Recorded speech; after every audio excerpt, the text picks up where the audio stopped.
Greetings, groovy people! Welcome to my channel. I'm the self-proclaimed Blue Dragon. We're doing an inking session. I'm working on an Act 3 revamp page. I want to first thank all of my wonderful patrons. You guys might notice if you're return viewers that I have a new drafting desk. That background is black now instead of kind of cream-colored squares. I'm also using a new camera mount and it has a light attached to it. I have been saving every pledge from my patrons and I finally saved up enough to afford a new drafting desk because the older one, the way it's set up, because it was kind of Frankenstein together, there's not really a lot of room for my legs with the chair that I was using. So this desk came with a chair, it elevates, it's a beautiful desk, and I really have all my patrons to thank for this. Seriously, you guys are the best, and I've already seen a difference. I mean, I'm way ahead on, like, especially Act 6 on my posting.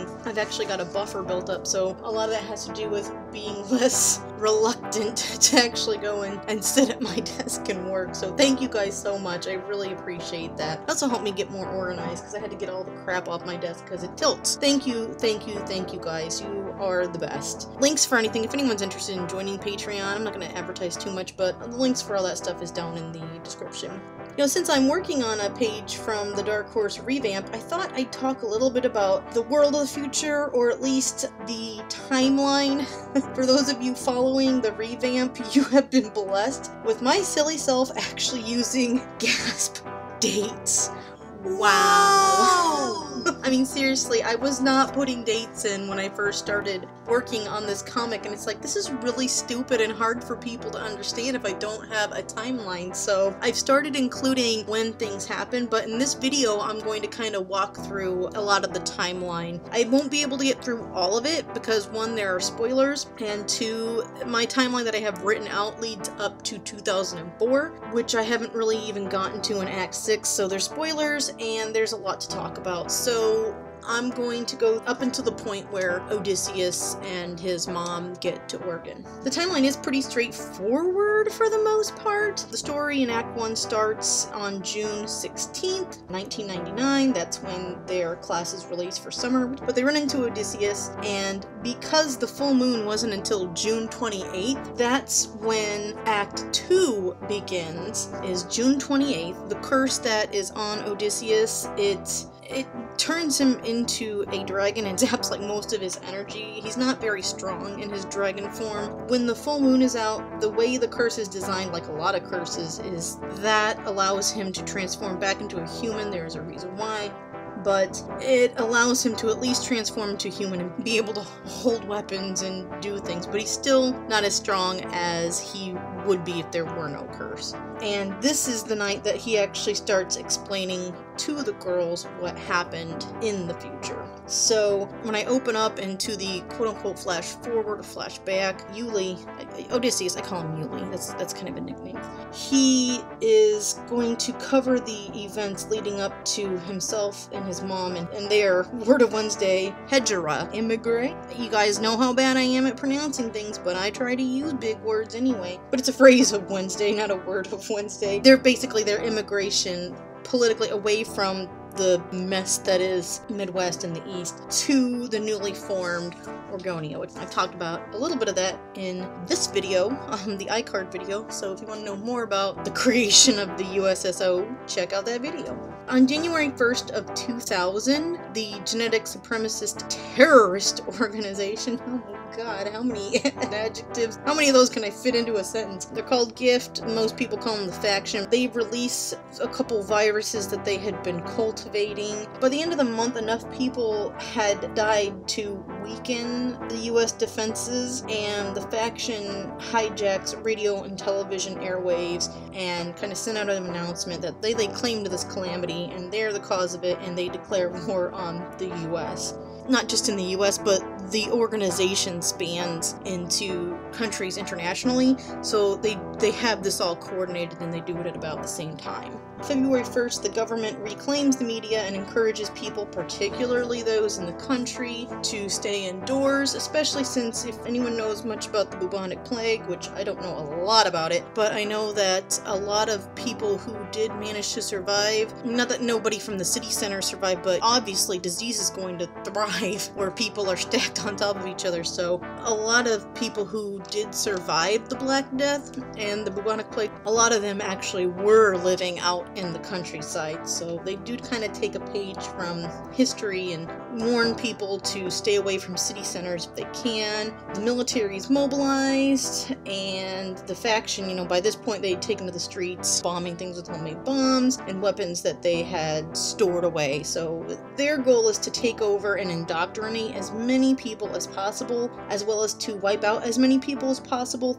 mostly through the disease, because their idea is to cleanse the human race of those that they deem genetically inferior. Their idea is to progress evolution and make the perfect human by only allowing people who can genetically survive the most amount of disease. It doesn't make sense, because when you're a crazy fanatic, if you look at any kind of cult group, if you scrutinize any of their tenets, really it doesn't make a lot of sense. They're crazy. So that's the idea behind them full on attacking the US so that they can continue to quote-unquote cleanse the masses and progress the human race into some utopian human ideal that doesn't exist, But by early July, martial law is declared and the US government collapses. And on July 7th, something impacts Kana and causes her to have a massive emotional outburst, and her power envelops the whole planet for about 30 minutes. Slowly, her power starts to recede, and it's very easy to trace the path of which it's receding because it does slowly ebb back. But her power has basically healed all of the disease. The way bacteria and viruses and diseases work, they are going to re-evolve. There's going to be more, but at least at this point in time, she's healed all that. And so people recognizing that, hey, if you were sick and nearly on the brink of death, it didn't matter what disease it was, she healed it. So people start pilgrimaging out to Oregon. Immediately after what happened with Kana, what few remaining politicians and, anyone of any sort of ambition and leadership from Washington, Oregon, Idaho, California, and Nevada, they immediately meet after this event. They know that this is big and something needs to be done. Now that they are not focusing on everyone dying, they need to immediately form some kind of government since they've lost contact with the feds out in Washington and, the rest of the federal government. So these delegates, they all meet together, and by August 14th, I would say Washington, Oregon, and most of the representatives from Northern California. Southern California is still kind of debating on what they want to do, but they decide to form a tentative, temporary country because as these meetings are being held, people are immigrating into the borders of Oregon trying to find the source of this healing power. So something needs to be done to help these people and to systematically combat the faction, and so they decide to form a tentative government. Nevada and Idaho, they're kind of independent anyway. They just decide they're going to fend for themselves and wait things out and see what happens, so they don't agree. Just places from San Francisco on north and west of the Sierra Nevada. Those are the areas that decide to make up this new nation. And they kind of convince and coerce and manipulate Kana into being their figurehead queen, which she agrees to because she's got a lot of strife going on in her own life. So, and she also feels like she's in a way responsible because people are now coming to her and she's like, I don't know what to do. So someone needs to organize and figure out how to best help the people who are immigrating to Oregon. August 15th, this partially formed Oregonia goes to war against the surviving faction members. 2001, Mia and Rin enter into a relationship, which is going to be important later in the story. Oregonia finally shatters scatters the faction and takes as many prisoners of war as possible. By March 4th, victory is decisively declared over the faction, although there are probably still people running around. And it's not until April 2002 that Yuli and his mom, whose name is Rhonda, I always just say Odysseus' mom, but her name's Rhonda, she has a name, they decide that there's really nothing left for them here. Things are getting scavenged pretty quickly, and so they decide to travel out to Oregon. And they start with kind of a large group of people. They don't just go by themselves. Not a large group, but some of the survivors, you know, they all kind of travel together, and along the way, some people keep going, some people decide to settle elsewhere, and by the end of it all, they are the only two who make it to Oregon. Not to say that other people aren't coming, but they've kind of split off from the group, which was not very bright on their part. But yeah, and that's where Act 3 begins, is late August of 2002.